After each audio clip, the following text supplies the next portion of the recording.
Hello and welcome to another Demon 212 PS Vita review. Which review depends on the link you clicked, because this video is going to be in two parts for me brother to edit it, and this bit's going to be on the start of both vids, because basically, quick explanation, I'm going to be doing Ultimate Marvel vs. Capcom 3 and BlazBlue Continuum Shift Extend. Usually I'd do kind of like an add-on review and simply mention all the new stuff, but this is a brand new console, so I don't want to do that. But I also don't want to do everything I've said before, because the vids were like 10-15 minutes long. So I'm going to do a bit of a kind of like enough information so that people who've never watched the reviews or played the games before will have more than enough information to go out and buy the game if they want to, but I'm not going to be doing absolutely everything. So I'll mainly cover the new stuff, but I will cover the basics as well. So this one's BlazBlue Continuum Shift Extend. If you've never played it before, it's a fighting game slash beat 'em up, whatever you prefer to call them. I personally prefer beat 'em up because it's what I grew up with. I did see at the start of both vids were going to be similar, and you'll probably notice that if you've watched them both. But anyway, let's jump right into it. At the start, you've got 16 things you can do on the menu. I'll explain the ones that need explaining, but self-explanatory ones I'm not going to do anything. So for example, tutorial, arcade, versus, score attack, unlimited Mars, where the whole point is you fight against extremely intelligent computers and try to get the highest score. Very, I suppose, similar to score attack because you're going for a score.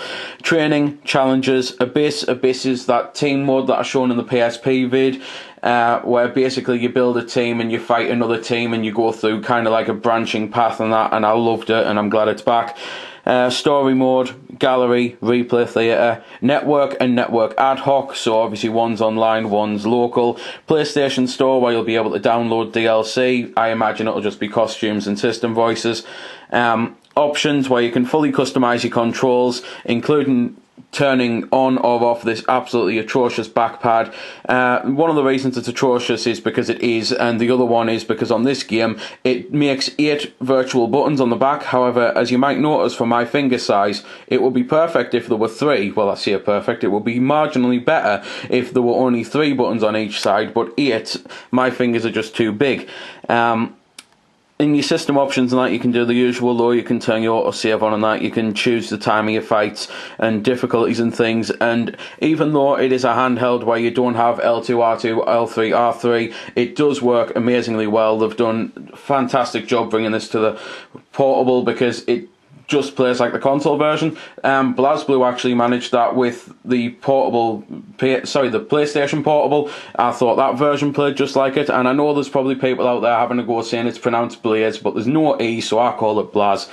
Anyway, jumping into arcade, there's 19 characters to choose from because you get the DLC characters, and that's pretty much one of the reasons why I bought this, because I loved the franchise and I wanted it on the handheld again, and so I bought that PSP one. So this, that and the other happens. I find out the DLC stupidly expensive. I find out there's a Vita version coming, only £25 online, £33 for the console versions, and it comes with the DLC fighters. So I actually sold all 3 versions of my BlazBlue games, the PSP one and the 2 PS3 ones.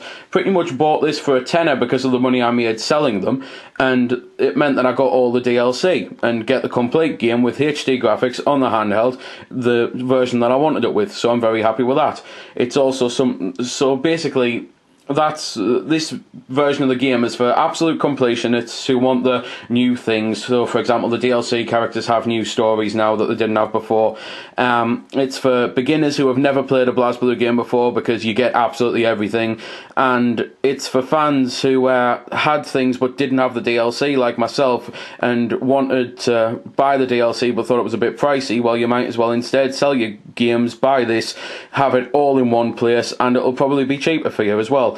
And what I was jumping the gun with was saying was, obviously if you've got mates who want to play the game, what with the fact that the Vita version's cheaper, if you've both got a Vita, you might as well get the Vita version because you're not going to lose anything out, and it just means as well as being able to play against your mates online, you'll be able to play against them on ad hoc in the same room to have some banter with them.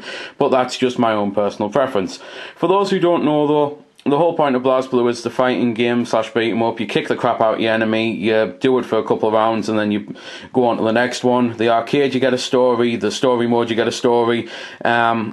and it just plays amazingly well. I think the balance is absolutely perfect. There's characters that you may find yourself unable to play as, but with practice you'll learn to play as them, and pretty much everyone can always counter everyone else. It's quite fair that way. I've not really played a balanced game like it since Street Fighter 2.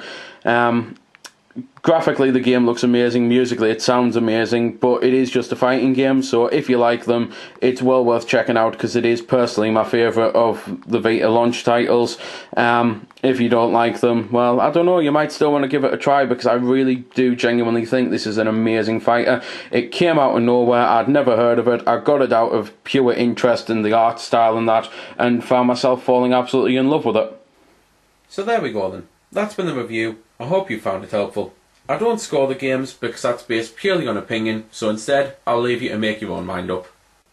So thanks for watching, and if you've got any questions about the game that I didn't answer in the vid or that hasn't been answered in the comments, then feel free to ask and I'll help if I can. Also, if you did find it helpful, don't forget to check out my channel, because there's plenty more like this up there, and don't forget to subscribe because there'll be plenty more to come as well. So until next time, this has been Demon212, signing off.